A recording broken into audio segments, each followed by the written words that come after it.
Assalamualaikum warahmatullahi wabarakatuh. Alhamdulillah, alhamdulillahi 'allamal Qur'an, khalaqal insan, 'allamahul bayan.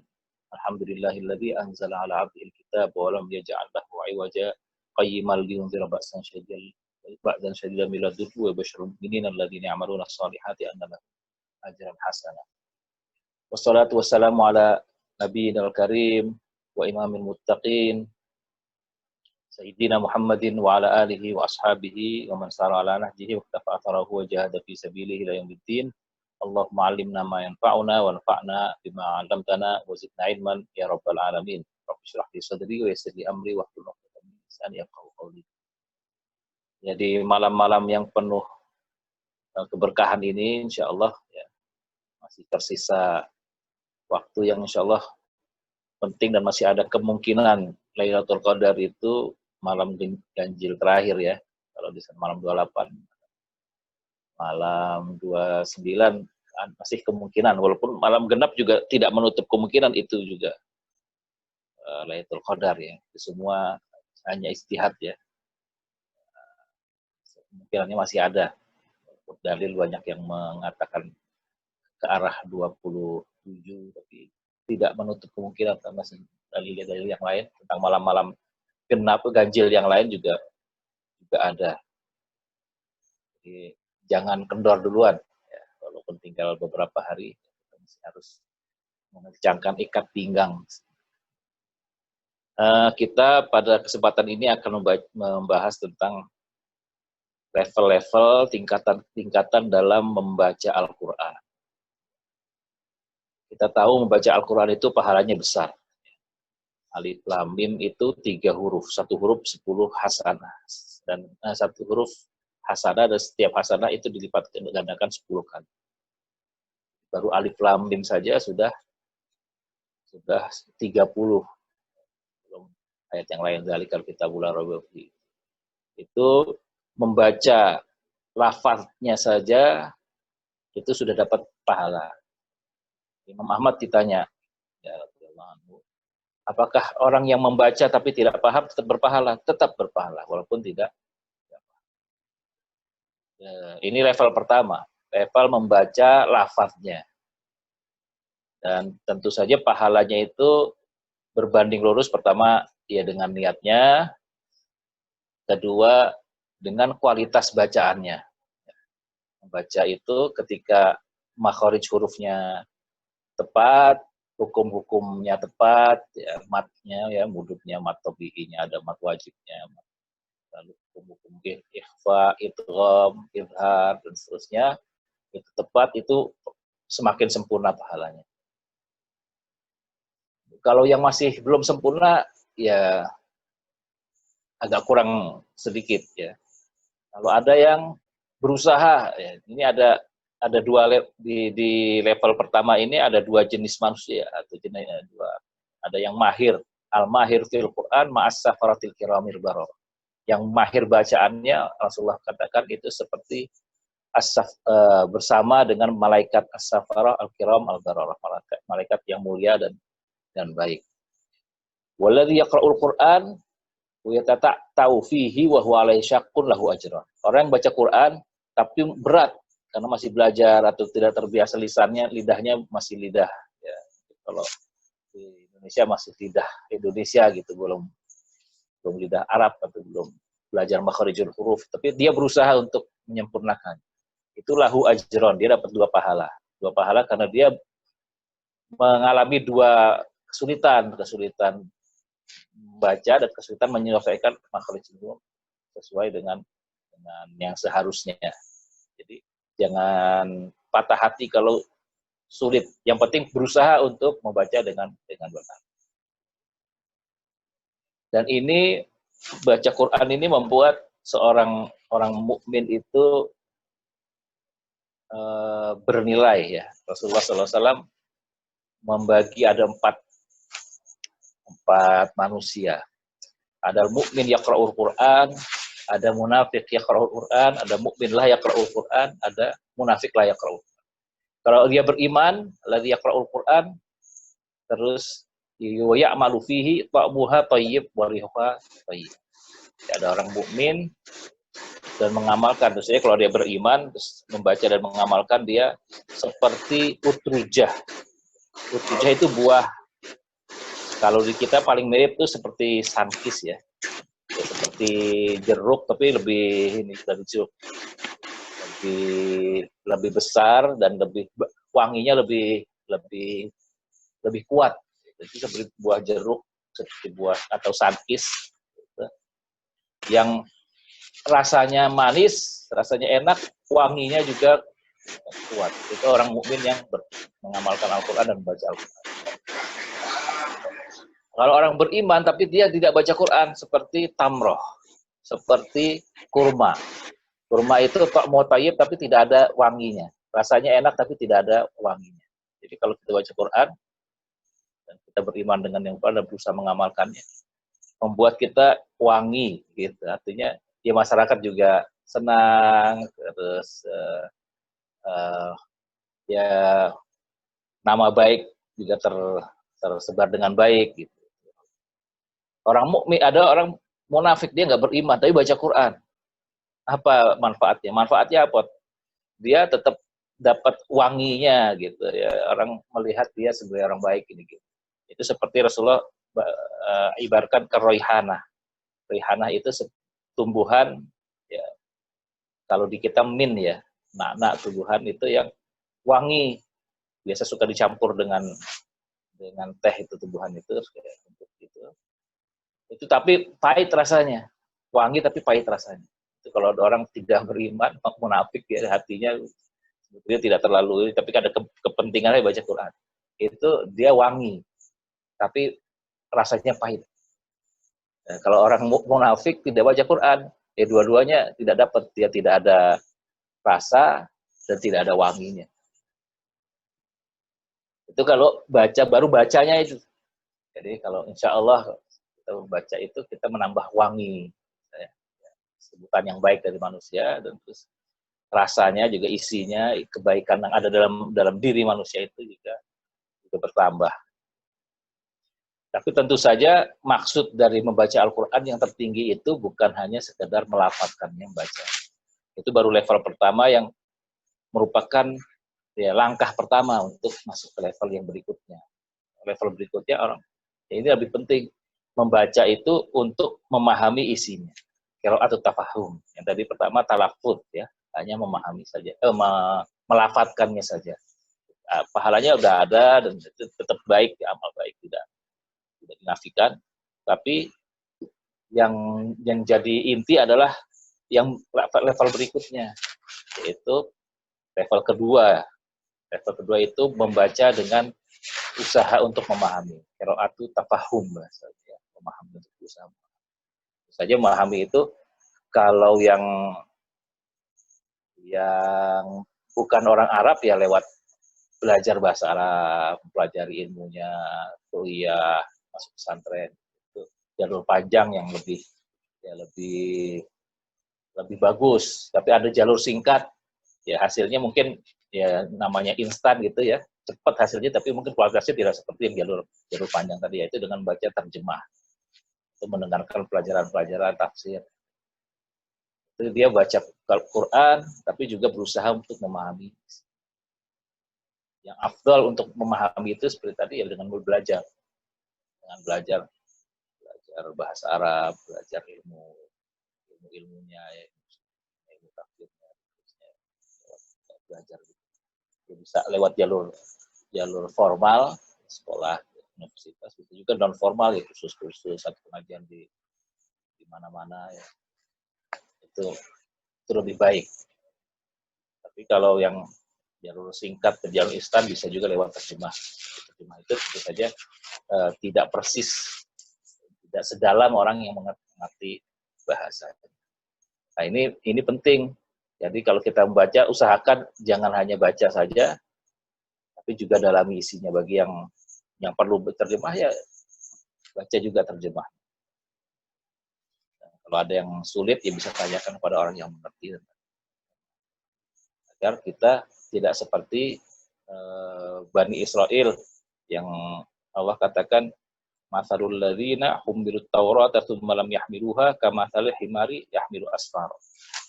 Orang yang memikul Taurat tapi tidak mengemban isinya, tidak melakukan isinya, itu seperti himar, seperti keledai yang memikul kitab-kitab yang besar. Itu dapat beratnya saja tapi tidak dapat manfaat dari isi yang dia pikul. Allah juga di surat Al-Baqarah katakan tentang Bani Israil, wa minhum ummiyuna la ya'lamuna kitaba illa amani wa inhum illa yadhunnun. Orang-orang ahlul kitab itu di antara permasalahannya mereka ya ahlul kitab mereka tapi tidak tahu isi kitab. Tahu aja pokoknya ada Taurat.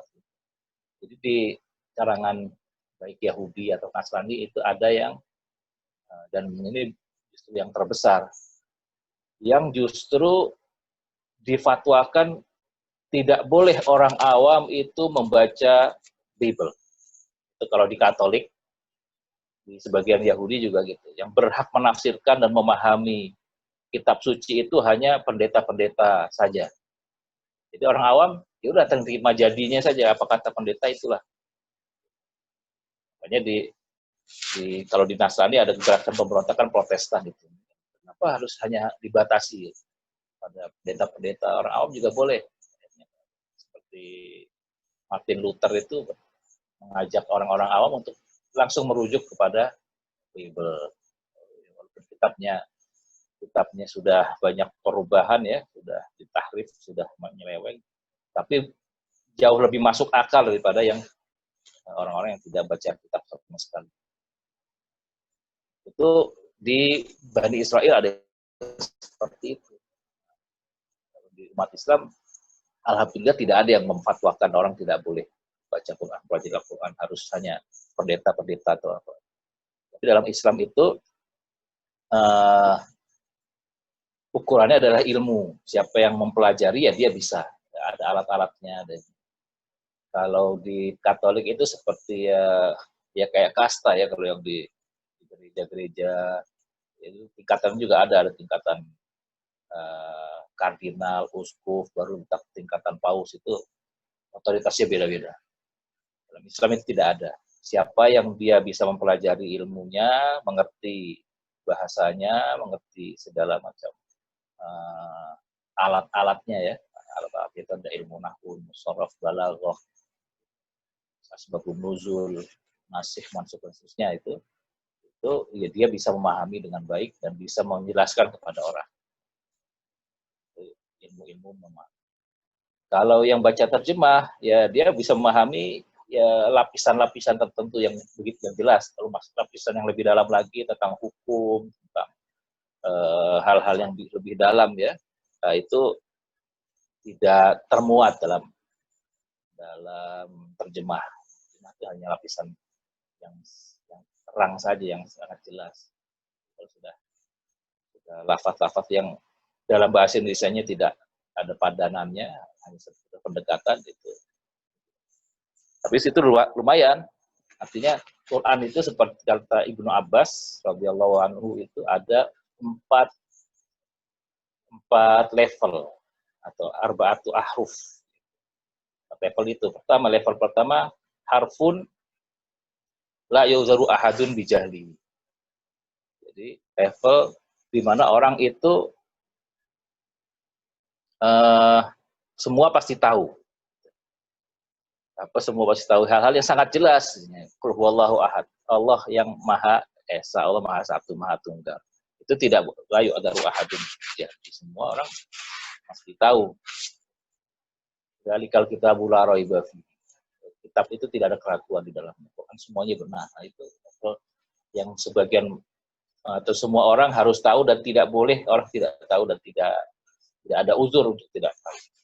Dalam Quran itu banyak dan itu mungkin sampai ya mungkin 80% 70% Quran itu ada makna-makna yang jelas seperti itu.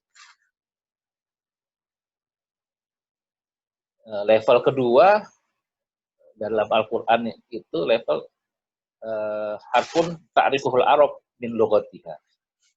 Orang makna yang hanya dipahami oleh orang yang mengerti bahasa Arab. Yang hanya dipahami dengan pemahaman terhadap kalimat-kalimat bahasa Arab. Kalimat gharib ya misalnya, apa makna kufwan, terus, makna seperti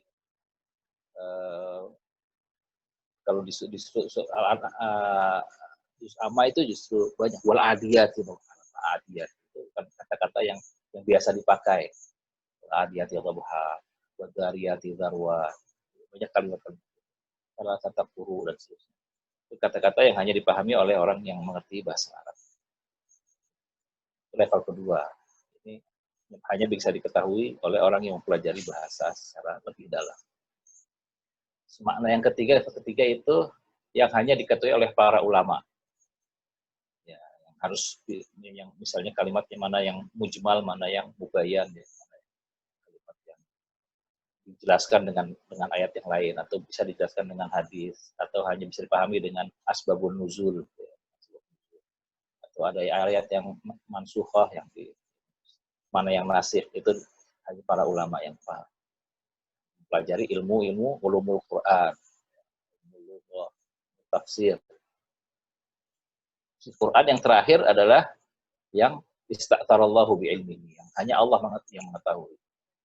Ini seperti tentang sifat-sifat Allah yang kita hanya bisa mengetahui makna umumnya, tapi ya, misalnya Ar-Rahmanu 'alal 'arsy istawa, gimana istawa Allah bersemayam di arsy itu seperti apa, ya itu kita tidak perlu memang untuk memahami seperti itu. Kalau dalam, yang penting hanya memahami secara umum saja. Tasyabihat yang sepakati hanya Allah yang tahu maknanya. Tentang kapan terjadi hari kiamat, gitu kan.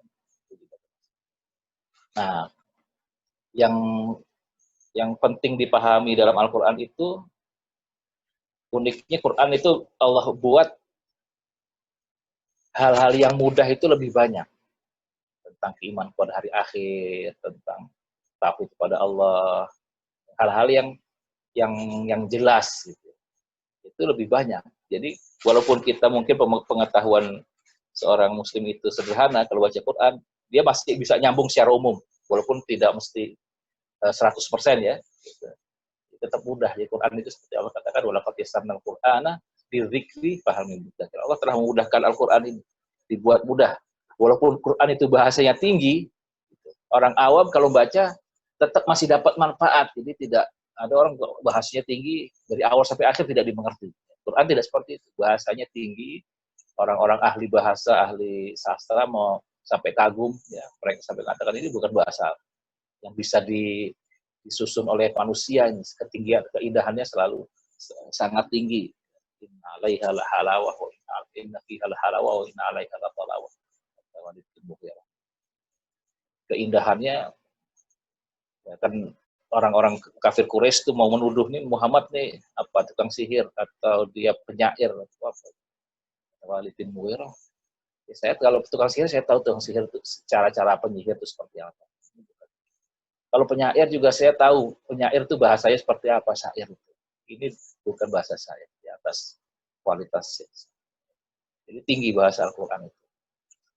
Meskipun tinggi, ketika orang membaca dengan berbagai macam latar belakang tetap bisa mendapatkan manfaat. Itu uniknya Al-Quran. Tentu saja kalau kita ingin mendapatkan manfaat lebih dalam, ya mempelajari lebih dalam. Tapi bukan berarti kalau tidak kuliah syariah atau kuliah usuluddin, tafsir, dia tidak bisa memanfaatkan Al-Quran, tidak bisa paham, tidak juga. Dia tetap bisa. Sampai batas-batas tertentu yang cukup signifikan ya. Terus sebaiknya seorang muslim terus punya keinginan untuk menambah, ya jangan cukup memahami dari waktu bertambah dalam sedikit demi sedikit. Insya Allah manfaatnya banyak. Siapa yang punya tekad, insya Allah ada jalannya. Ya kan? Itu level kedua. Level kedua adalah membaca dengan memahami maknanya. Qiraatut tafahum, ya, mempelajari arti dari yang dia baca. Ada level yang lebih tinggi lagi, itu level tadabbur. Tadabbur itu bukan hanya memahami makna, tapi dia mendalami apa yang dibalik makna tersebut. Kitabun anzalnahu ilaika liyadabbaru ayatihi yatadzakkaru ulul albab. Ya Allah turunkan Al-Qur'an ini untuk agar manusia itu mentadaburi. Mentadaburi itu kita melihat hal yang lebih dalam lagi. Tadabbur itu tafa'al dari dubur ya, tafakkur fi adbaril ma'ani, itu kata Ar-Raghib Al-Asfahani. Jadi dia memikirkan hal-hal yang di belakang makna tadi. Kalau kita misalnya membaca Dzalikal Kitabu La Raiba, maknanya jelas. Kitab itu Al-Qur'an tidak ada keraguan di sana. Kitabul La Raiba fi hudan lil muttaqin. Dia adalah petunjuk bagi orang bertakwa. Kita ketika ini memaknai makna yang di belakang ini ada makna yang lebih jauh. Nanti kitab ini adalah petunjuk yang kalau dia la raiba fi, isinya semua benar. Dan dia hudal lil muttaqin berarti dia kalau kita mengikuti hidup kita akan lurus. Berarti kehidupan kita hanya bisa benar dan penuh berkah dan tidak celaka kalau kita mengikuti Al-Qur'an gitu. Mana yang jauh lebih. Terus kalau dia hudan lil muttaqin berarti kita untuk bisa dapat hidayah harus bertakwa. Karena dia hudan lil muttaqin, hidayah bagi orang yang bertakwa. Nah, kita ada 5 makna takwa. Oh, berarti di antara ketakwaan itu ya ta'alakum tattaqun, ini puasa. Ya, puasa itu juga membuat orang lebih bisa memahami makna takwa. Nah, itu kenapa misalnya Allah katakan puasa itu di bulan Ramadan, syahr Ramadan alladzi unzila fihi Al-Qur'an. Mewajibkan puasa di bulan Ramadan, ada kaitannya. Agar manusia lebih bisa memahami Al-Qur'an, dia Allah wajibkan puasa di bulan Ramadan di masa ketika ada kekaitannya di bulan Ramadan. Kalau orang berpuasa itu dia lebih mudah dapat hidayah. Ya, kita tahu ya, di bulan Ramadan itu orang lebih semangat belajar Al-Qur'an, untuk mengaji. Dan jadi makin didalami itu makna-makna seperti itu. Jadi dalam Al-Quran itu ada banyak makna yang kita bisa singkap kalau kita pikirkan, kita kaitkan dengan ayat yang lain, kita ulang-ulang. Gitu. Itu ternyata banyak. Wa may yattaqillaha yaj'alhu makhrajan wa yarzuqhu min haitsu la yahtasib. Siapa yang bertakwa, Allah jadikan jalan keluar. Dan Allah berikan rezeki dari arah yang tidak dikira-kira ya. Haitsu la yahtasib. Kalau kita bertakwa, insya Allah segala kesulitan akan terbuka. Makhraj. Sebaliknya kalau kita tidak bertakwa, itu kesulitan tidak akan selesai. Bahkan dari satu kesulitan ke kesulitan lain. Kalau kita orang ditimpa kemiskinan. Dia ada jalan takwa, ada jalan tidak takwa.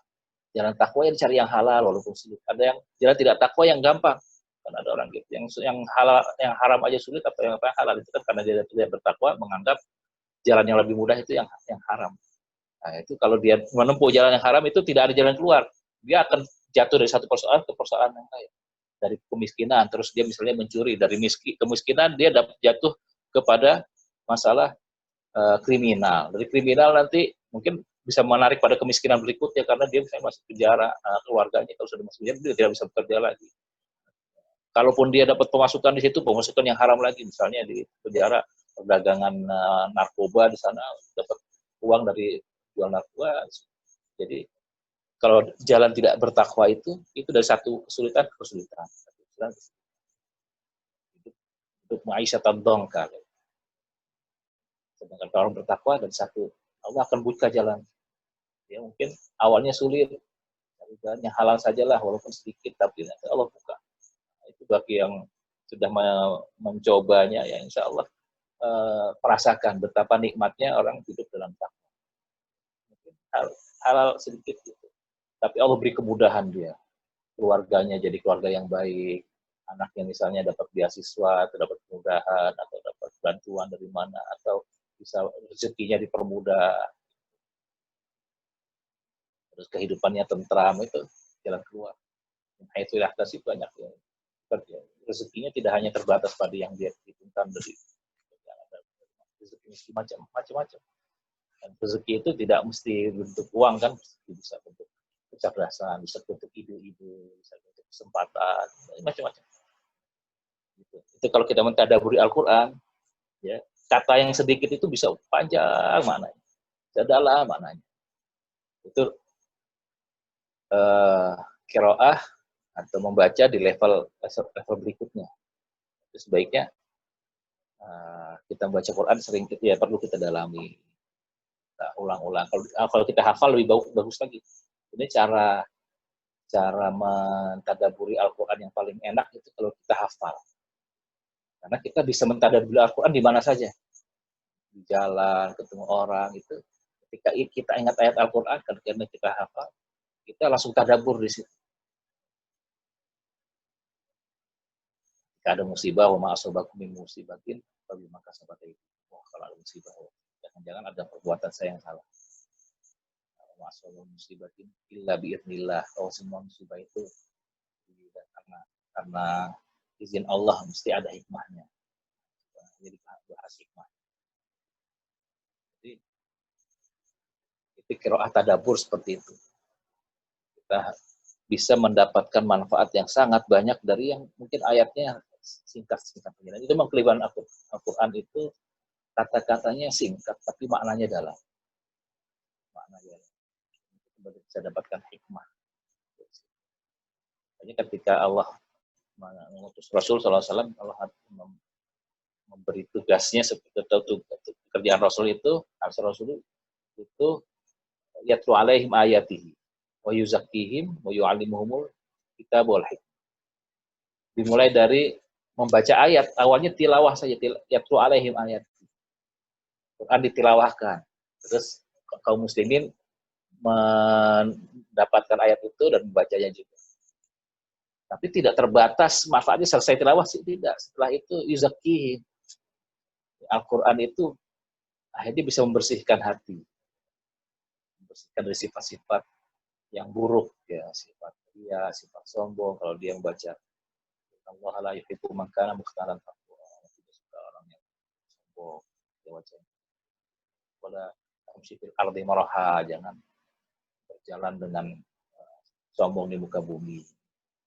Baca itu tazkiyah. Banyak Al-Quran yang menggariskan tentang tazkiyah. Yuski wa yu'allimuhumul kitab wal hikmah. Setelah itu mengajarkan Alkitab ini dan Al-Hikmah. Ada kaitan antara Alkitab dengan Al-Hikmah. Alkitab Al-Quran. Walaupun ada juga mengatakan Alkitab itu ya kemampuan untuk tabah juga itu dengan turunnya Al-Quran kepada kaum Arab yang ummiyin, ya, mereka orang Arab itu ketika Quran diturunkan itu yang bisa baca tulis tuh bisa dihitung dengan jari, dikatakan cuma belasan saja. Awalnya di Quraisy itu cuma belasan saja, di Madinah juga cuma. Tapi begitu Quran turun, Rasulullah SAW membuat gerakan pemberantasan buta huruf, gitu. Bahasa sekarang bahasa buta huruf. Itu ketika perang Badar, orang Quraisy kan lebih banyak yang bisa baca tulis dibanding orang Madinah.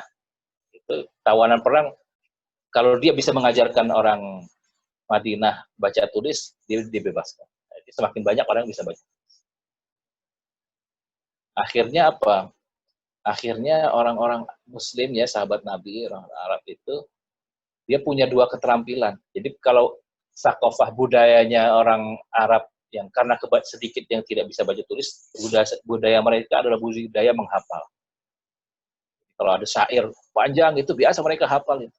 Itu kelebihan yang Allah berikan, walaupun mereka tidak bisa baca tulis tapi hafalannya kuat. Jadi riwayat-riwayat itu cepat mereka.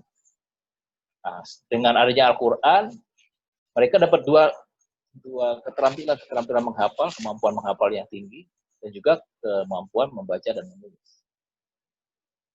Ini membuat mereka jadi lebih sempurna daripada Bani Israel yang mereka ngerti baca tulis tapi tidak bisa menghafal atau lemah dalam budaya hafalan mereka.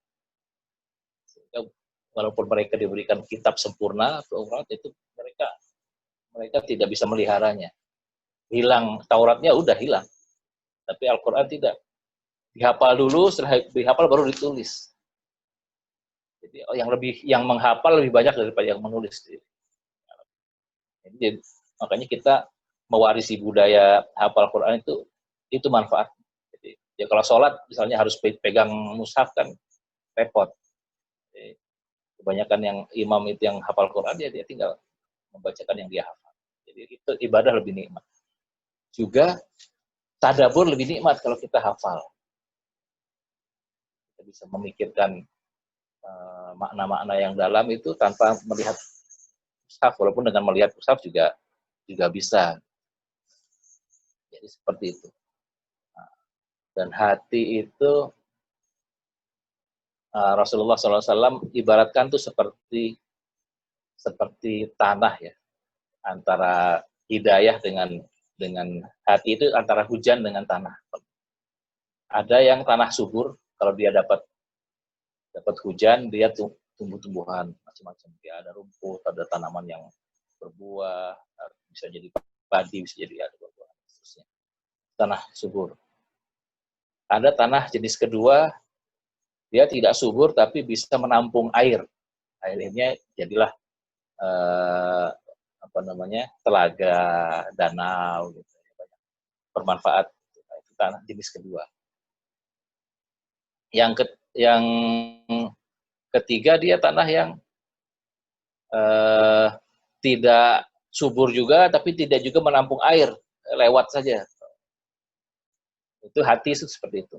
Hati yang subur, dia kalau dapat hidayah, dapat ayat Al-Quran, dia bisa menumbuhkan makna-makna baru.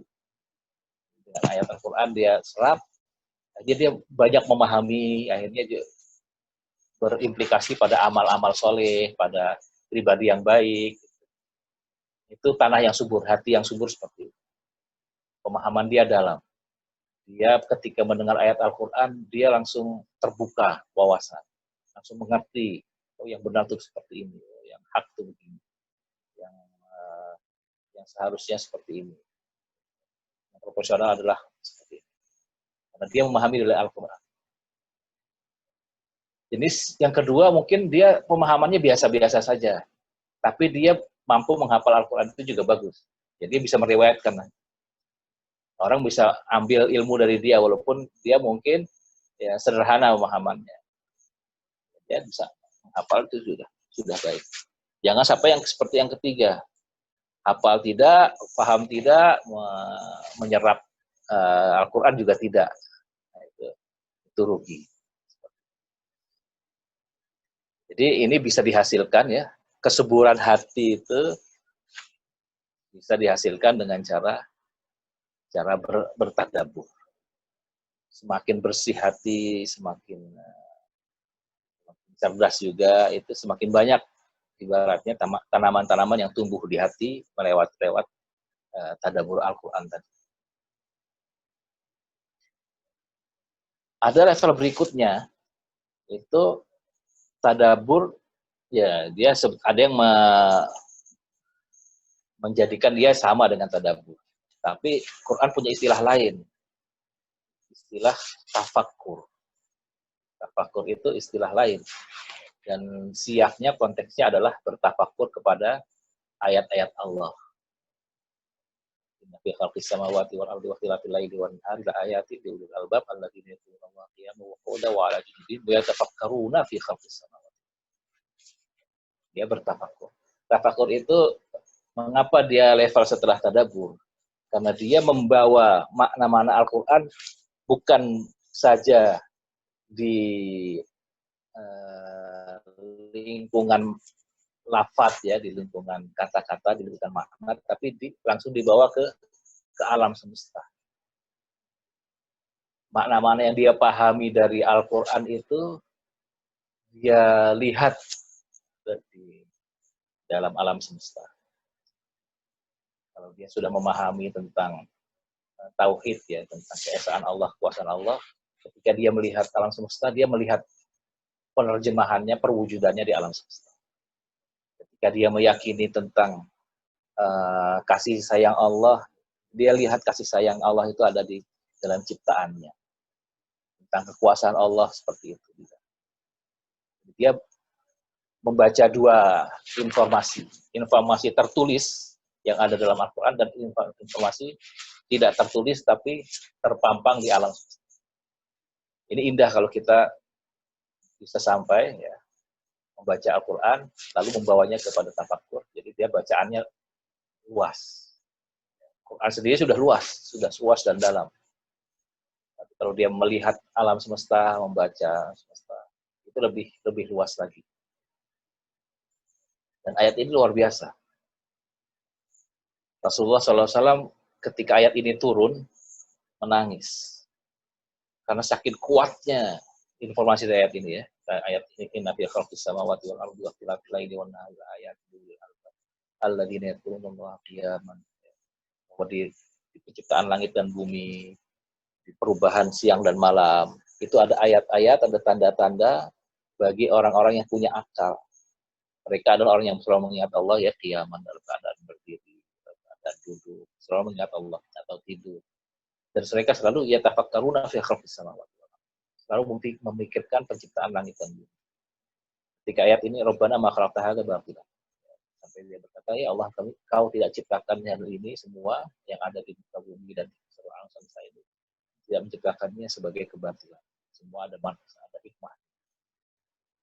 Rasulullah SAW ketika menerima ayat ini, dia menangis. Dia mengatakan, wailun liman qara'a hadhil ayat tsumma lam yatafakkar fi. Betapa celakanya orang yang membaca ayat ini kemudian tidak bertafakur. Ini ayat ini dorongan.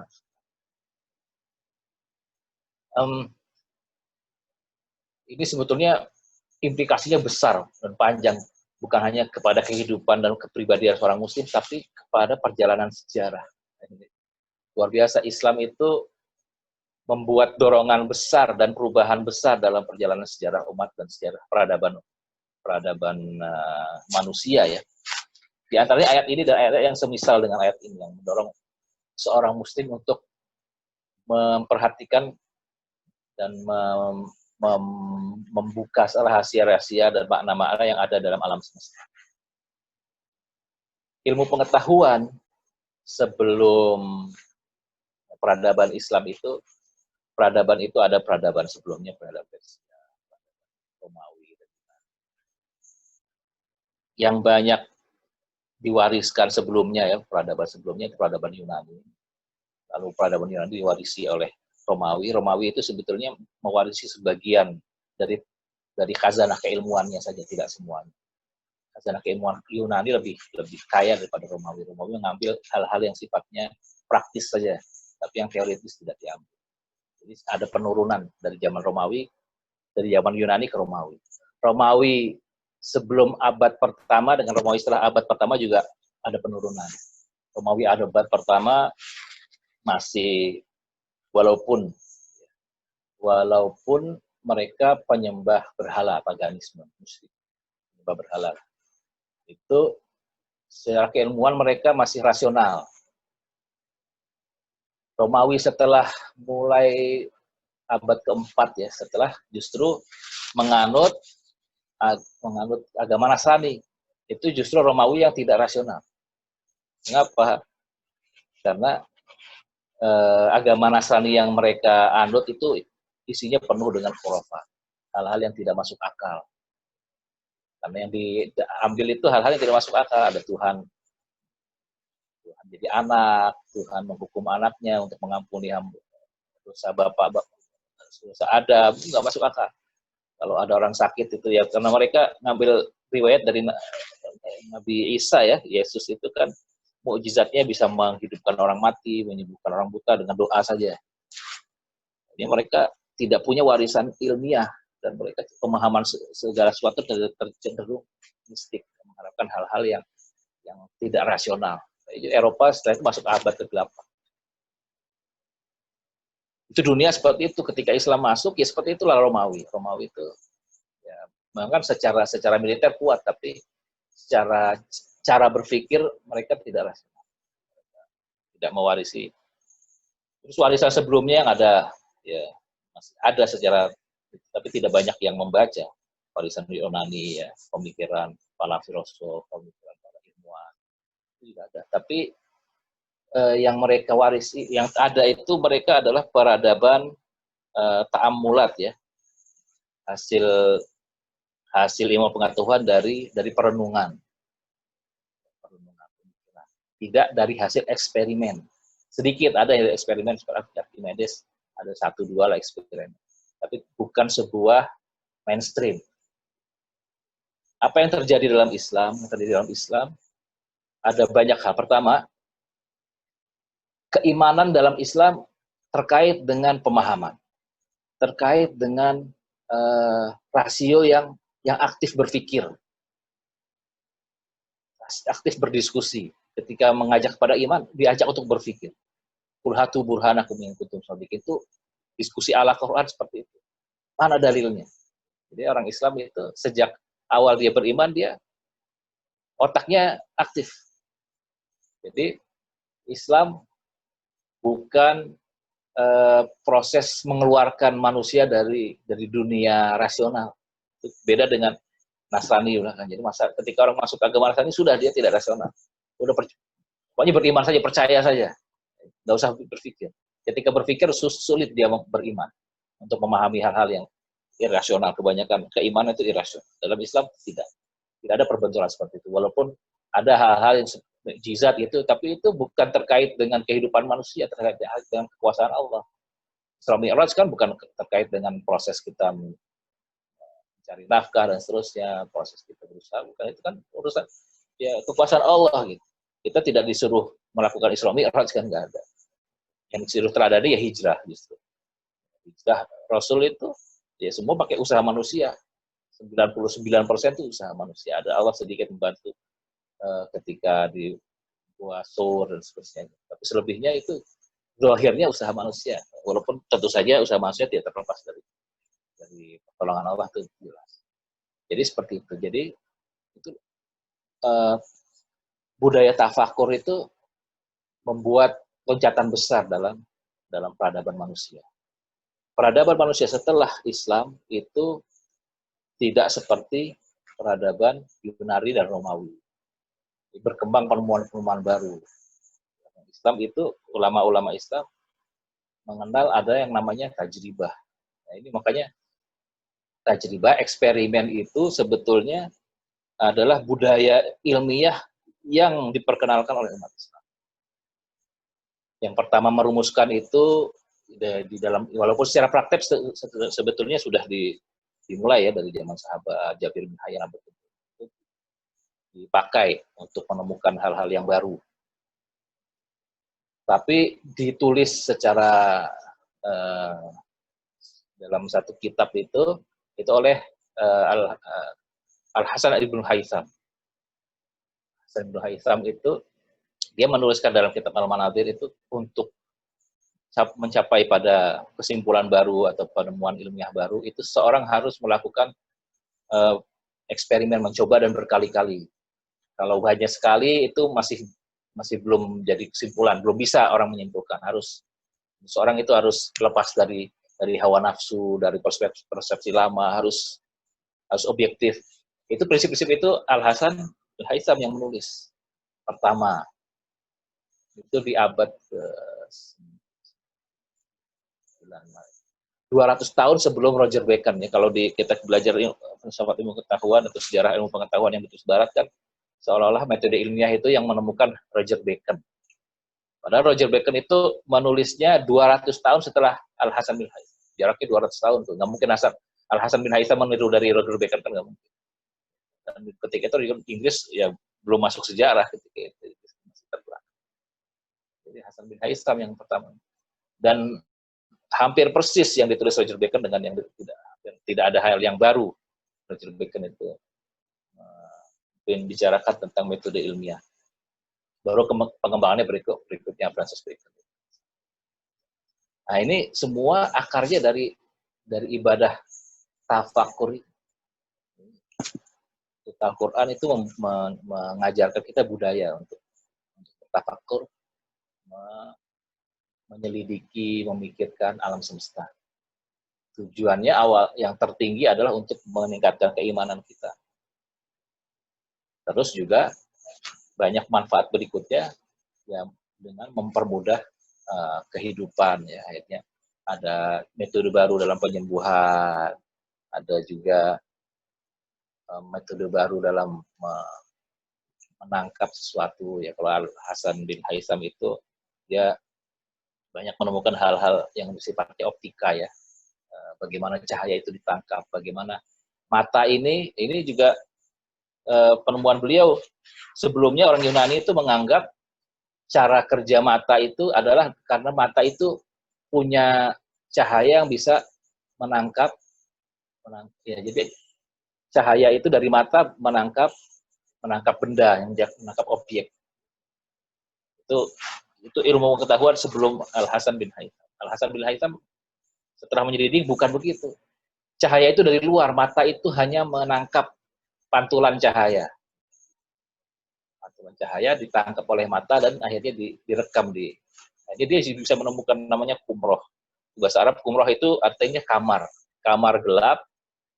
Kamar gelap itu kalau dibuat satu lubang kecil, itu akan memasukkan cahaya ke ruang gelap tadi, dan yang gambar yang dari luar tertangkap di sini, walaupun posisinya terbalik. Itu yang pertama kali menemukan Hasan bin Haitham, diistilahkan kumroh. Nah, teknologi ini dikembangkan oleh Barat, makanya mereka punya nama ruang yang bisa nangkap cahaya tadi namanya kamera. Kamera itu dari kata kumroh itu. Cuman memang kita harus akui mereka mengembangkan jauh lebih baik. Di dunia Islam itu tidak jadi temukan pertama kali lalu tidak dikembangkan lagi jadi teknologi yang lebih aplikatif, baru teoritis oleh Hasan bin Haitham tidak jadi. Itu juga harus kita akui memang kita memulai tapi tidak sampai tidak melanjutkannya lagi. Allahu a'lam sebabnya kenapa. Intinya ya, kita kembali ke tema kita. Ini budaya untuk berpikir, bertafakur, menyelidiki itu dari Al-Quran. Di samping untuk memperkuat keimanan kita, juga untuk memberikan banyak kemudahan dalam kehidupan kita. Itu level tafakur ya. Lebih tinggi lagi ketika semua itu membawa kita pada ketakwaan, pada rasa takut pada Allah, cinta pada Allah. Jadi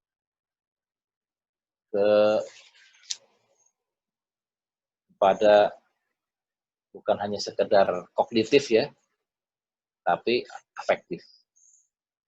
Kita begitu kalau membaca ayat-ayat tentang neraka kita menangis. Kalau kita membaca ayat tentang surga kita mohon pada surga. Kalau kita membaca ayat-ayat tentang kuasa Allah kita berdecak kagum yang mengatakan subhanallah dengan rasa penuh pengagungan dan kecintaan pada Allah. Itu level takhusyuk ya, buat kita khusyuk. Jadi ini orang-orang yang soleh kalau membaca Al-Quran karena pemahaman mereka yang dalam, perasaan ini muncul. Mengatakan Allahu nazzala ahsanal hadithi kitaban mutasyabihan mathaniyah taqsya'iru minhu juludul ladzina yakhshawna rabbahum tsumma talinu juluduhum wa qulubuhum ila dzikrillah. Allah itu menurunkan Al-Qur'an ini kitab mutasyabihan mathaniyah yang banyak mengulang-ulang makna, yang banyak ada kemiripan antara satu dengan lain untuk memperkuat makna. Taqsya'iru minhu juludul ladzina yakhshawna rabbahum. Orang-orang yang takut pada Allah itu hatinya sampai gemetar, ya, kulitnya taksyair ya, bergetar kulit. Matalinu juluduhum qulubuhum ila dzikrillah. Ini mendorong ya pada level keimanan yang tinggi kalau kita baca Al-Qur'an dengan penuh kekhusyuan. Allah juga berkata innal ladzina utul ilma min qablihi idza yutla 'alaihim yakhruna al-qani sujadan wa yaquluna subhana rabbina in kana wa'du rabbina maf'ula wa yakhruna al-qani yabkuna wa yaziduhum khusyu'a. Jadi orang-orang yang diberi ilmu yang tinggi itu kalau baca ayat Al-Qur'an mereka bersujud kepada Allah, ruku merendah pada Allah dan mengatakan subhana, Rabbina in kana wa'du rabbina maf'ula. Suci Allah dengan janjinya surga atau ancamannya neraka. Wa yakhirul atqani yabkun, sampai mereka juga sampai menangis ya karena keimanan mereka dan terhadap yang dia baca, karena juga begitu meresapi apa yang dia baca ya. Quran itu memiliki makna-makna yang dalam yang menggerakkan hati ya, meningkatkan keimanan, membuat seorang menjadi khusyuk. Kalau kita ingin ya, sampai pada tingkat yang lebih tinggi dalam interaksi dengan Quran itu disyariatkan gitu untuk seperti itu, mendalami sampai ya, bahkan Rasulullah SAW juga menganjurkan kalau baca itu di huzn, baca Quran dengan suasana kesedihan ya, terutama di ayat-ayat yang terkait dengan neraka gitu. Walaupun ada juga ayat-ayat yang tidak terkait dengan kesedihan, ada ayat tentang kemenangan, Allah janjikan tentang surga itu. Secara umum kalau hati semakin lembut ya, interaksi dengan Quran lebih baik. Ya tentu saja tujuannya bukan sedih dalam hati, lemah harapan dan seterusnya. Ini kalau kita interaksi dengan Al-Quran, kita munajat kepada Allah, perasaan-perasaan seperti itu tuh bukan perasaan yang melemahkan, tapi justru menguatkan, karena kita menggantungkan segala harapan pada Allah, takut juga pada Allah. Orang yang takut pada Allah itu berani kepada makhluk, berani kepada tantangan, berani pada risiko. Karena kenapa? Karena yang lain jadi kecil ketika dia melihat Allah itu ada di segala hal ya, ada di belakang segala hal. Dia menganggap semuanya tangan Allah. Jadi ya, kalau orang yang tidak mengerti ya, jadi, apa namanya, dikit sampai nangis-nangis, baca Quran sampai nangis-nangis. Itu karena dia tidak ya ada di alam lain ya.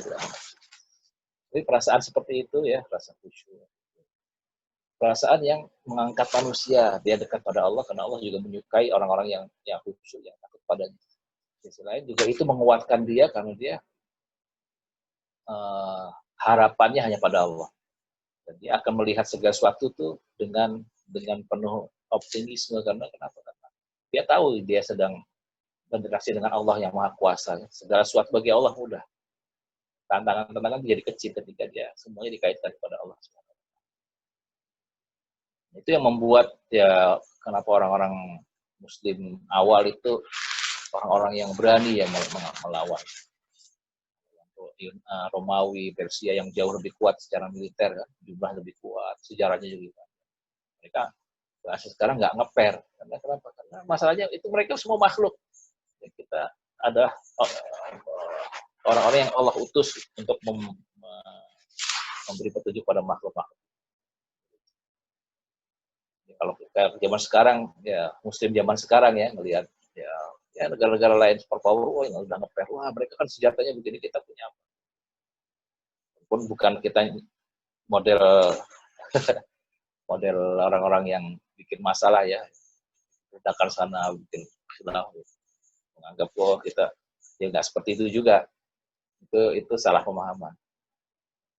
Ya, kan ya Rasulullah juga tidak ujuk-ujuk berdakwah langsung ngajak perang gitu kan, enggak. Ada semua, ada tahapannya semua. Tapi mental seorang muslim itu melihat kekuatan yang ya, kekuatan dunia itu ya kecil gitu ya. Dan dia melaksanakan agama itu ya sesuai dengan perintah Allah. Ada saatnya dia berdamai bukan karena takut, karena Allah perintahkan untuk damai. Ada saatnya Allah katakan, alam tara ilal ladzina qila lahum kuffu aydiyakum wa aqimus sholata wa atuz zakah. Di ayat itu Allah katakan, tahan tanganmu, jangan makan aja zakat, sholat, itu masanya sekarang seperti itu. Itu di masa damai ada yang pengen perang. Nanti di masa yang harus perang belum tentu mereka siap perang juga. Masa sekarang umat Islam ya belum masanya, karena banyak syaratnya kalau kita baca kitab fikih kan ya.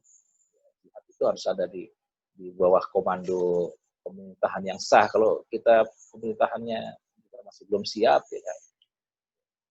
tahapannya islahul hukumah, ya, tahapan yang benar dalam islahul fard, ya, perbaikan pribadi, keluarga, masyarakat, pemerintahan. Lalu kita berpikir untuk membawa Islam ini ke seluruh dunia dengan cara yang seperti itu. Jihad apa itu setelah itu semua. Rasulullah kan tahapannya seperti itu. Buat dulu masyarakat yang benar. Dan Rasulullah perang Badar juga tidak tahun pertama, begitu ke Madinah tidak langsung awal-awal langsung mengumumkan jihad, enggak juga. Pembinaan di dalam dulu setahun baru ada perintah. Semua ada tahapan. Intinya tadi kita kemarin ya, karena takhasyuk itu kalau khusyuk dia lebih tangguh dalam menghadapi tantangan dunia. Dia hatinya betul-betul terikat dengan Allah. Dia bukan hanya tahu, kadang-kadang cuma sekadar tahu, oh ya tahu itu sudah hafal bahwa Allah Maha Kuasa, Allah Maha Esa, semua ada di. Kalau cuma hanya di sini, tidak sampai ke sini, itu kalau ada kesulitan dia bisa mengoreksi lagi di sini, oh jangan-jangan nggak seperti itu. Tapi kalau sudah di sini kuat, ya insya Allah akan lebih tangguh, bisa lebih sabar menghadapi tantangan-tantangan. Itu di antara makna manfaatnya kalau bisa sampai hatinya begitu berinteraksi dengan khusyuk dengan ayat-ayat Al-Quran. Yang intinya terakhir adalah level sampai pada qiraat tanfidz. Intinya bukan hanya kita baca Quran, berasik-asik dengan dengan perjalanan pemikiran, perjalanan spiritual, tapi dia tidak melakukan apa-apa. Nah, itu juga tidak diharapkan seperti itu. Para sahabat itu, kalau mempelajari Al-Quran, pelajari 10 aja, itu nggak banyak. 10 dipahami, dihafalkan, dan diamalkan. Intinya sampai pada amal. Nah, ini baru tingkatan yang lebih, yang intinya di sini.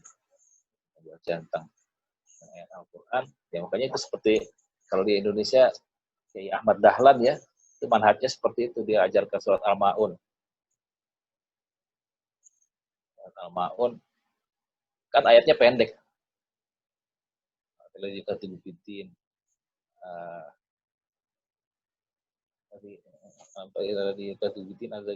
yaitu yatim, wala yakhuddu ala ta'amil miskin, fawailul lil musallin, dan seterusnya.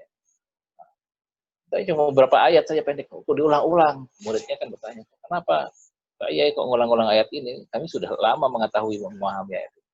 Oh iya, sudah tahu ya, tapi sudah dipraktikkan belum? Nah, belum ya, harus ulang lagi sampai dipraktikkan. Enggak sampai 10 ayat.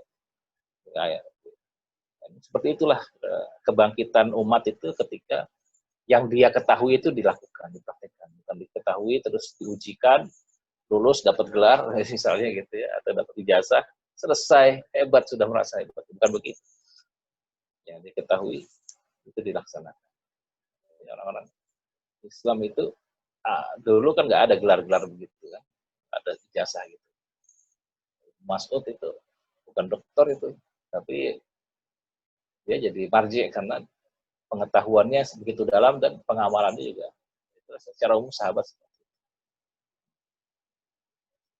Jadi Al-Quran bisa bermanfaat ketika dia diterjemahkan dalam kehidupan sehari-hari.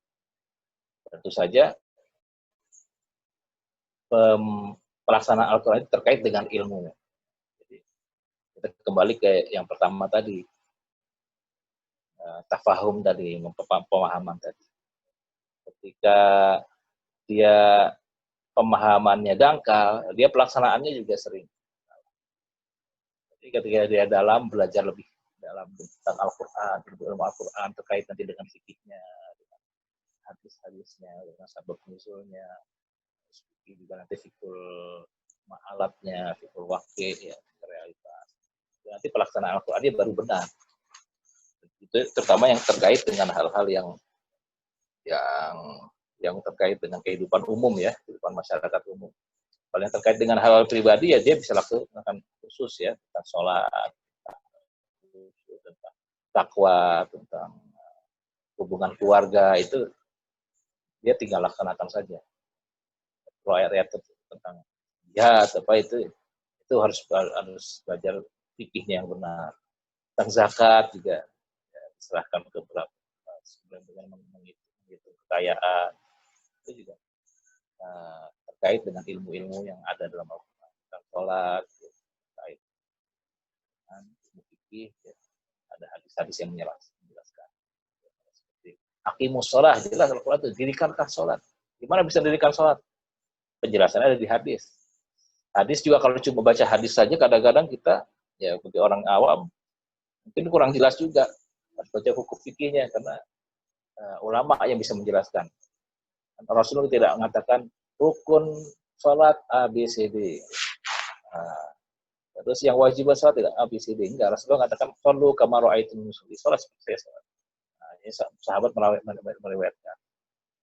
Riwayatnya banyak akhirnya. Setelah muncul akhirnya ilmu fikih. Tapi ini mengambil dalam hal tertentu ini ada yang meriwayatkan Rasulullah ketika Al-Fatihah langsung alhamdulillahirabbil alamin. Ada riwayat lain walaupun dia menurut ulama hadis dia sharih tapi tidak sahih bahwa mulai dengan bismillahirrahmanirrahim alhamdulillah. Nah itu ada dalam ilmu fikih. Mana yang rukun, mana yang wajib, mana yang sunnah. Itu juga ya ada dalam ilmu fikih. Di Al-Quran kalau kita hanya baca di Al-Quran tidak ketemu. Ini ada buku fikih juga macam-macam. Ada buku fikih tinggal kesimpulannya saja. Tidak ada dalilnya. Oh, ini habis itu langsung kesimpulan. Ada orang yang mengatakan, wah kalau kita ikut Quran apa ikut Imam Syafi'i ya? Itu karena kita tidak tahu asal usulnya dari mana itu kesimpulan. Ya, Imam Syafi'i juga dari Quran. Kan untuk sampai ke sana itu panjang. Makanya disederhanakan oleh para ulama madzhab. Oh, kesimpulan. Nah, itu panjanglah tentang intinya bahwa kita ya dengan mempelajari Al-Quran, baca Al-Quran sampai level seperti itu kita dapat ilmu dan bisa berubah ke kehidupan kita dan semua harus urut, jangan loncat ke ujungnya gitu. Tidak belum mempelajari dasarnya tapi sudah sampai kesimpulannya, itu banyak yang terjadi seperti itu. Kalau kita baca Quran dengan manhaj yang benar, insya Allah kita melaksanakan Islam dengan tepat sesuai dengan yang Allah dan Rasulnya ingin.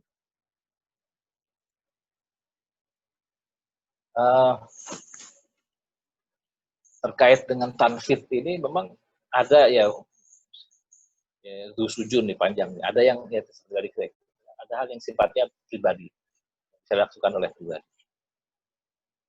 Ada yang sifatnya wujdani saja hati ya tentang iman kepada Allah, tentang iman kepada surga neraka. Itu kita mengamalkannya dengan tafa'ul wujdani, dengan mengaitkan emosi kita, menyelami makna yang ada. Ada yang sifatnya akli ya, tentang tafakur tentang ayat-ayat Allah. Itu bisa kita dapatkan di mana saja dan kondisi bagaimana saja. Ada lagi nanti dalam prakteknya itu ada yang harus melibatkan jawarih, melibatkan anggota tubuh, ya sholat, ya kita harus melibatkan anggota tubuh. Ada lagi yang tidak cukup dengan anggota tubuh tapi melibatkan harta seperti sedekah, zakat. Lalu juga saum itu ibaratnya. Di atas itu lagi ada yang tidak bisa kita lakukan secara sendirian, harus bersama-sama. Haji ya nggak mungkin sendirian, harus berkelompok. Ya pergi juga tidak bisa pergi pakai karpet terbang itu nggak mungkin ya. Jadi harus bayar untuk bisa dapat tiket. Sekarang ada visa lagi, terus nanti penginapan lagi. Jadi itu semua ilmu tuh. Ilmu kalau masalah wujdani, ilmu nanti kalau amal jawarih nanti sholat juga perlu ilmu. Muamalah lagi kalau harus dengan harta, ilmu lagi bagaimana mengumpulkan harta, bagaimana mengumpulkan harta, bagaimana menyalurkannya. Kerjasama lagi nanti ilmu lagi untuk belajar bagaimana melakukan itu haji. Ya. Terkait dengan manasiknya, terkait juga dengan proses untuk sampai manasik, setelah manasik. Terkait dengan ibadah-ibadah yang rukun. Ada ibadah lain yang misalnya Allah ya'muru adul amanati ila ahliha wa idza hakamtum bainan nasi an tahkumu bil adl. Lebih besar lagi. Menaikkan amanat dan memerintah dengan keadilan. Itu ilmu besar lagi tuh. Ya, bacaan-bacaan kita tentang Al-Qur'an itu semua level ada dalam Al-Qur'an. Bahkan tentang hubungan internasional ada. Bagaimana mengimplementasikannya itu panjang intinya. Kalau kita istiqomah dengan Al-Quran ini, kita sampai pada capaian yang sangat jauh. Kalau level pribadi, ya pribadi kita akan meningkat jauh. Kalau level keluarga memahami Quran, keluarga tersebut juga meningkat pada level kehidupan yang lebih baik. Umat gimana? Negara, masyarakat gimana? Kalau dia juga seperti itu, juga seperti itu. Kebangkitan umat itu ketika interaksi dengan Al-Qurannya juga meningkat. Sekarang kan mungkin pasti ada lah umat Islam yang sampai pada level pemahamannya baik. Tapi secara rata-rata ya masih yang bisa baca Quran. Dulu kan pernah ada tuh tahun 80. Jadi masih sebagian besar umat Islam itu tidak bisa baca Quran. Nah, itu kan problem. Baru bacanya saja belum pahamnya belum. Itu problem kita nih. Apalagi ini kan forum kita forum Yayasan Peradaban. Sampai ke sana gitu. Level-level itu perlu ditempuh panjang.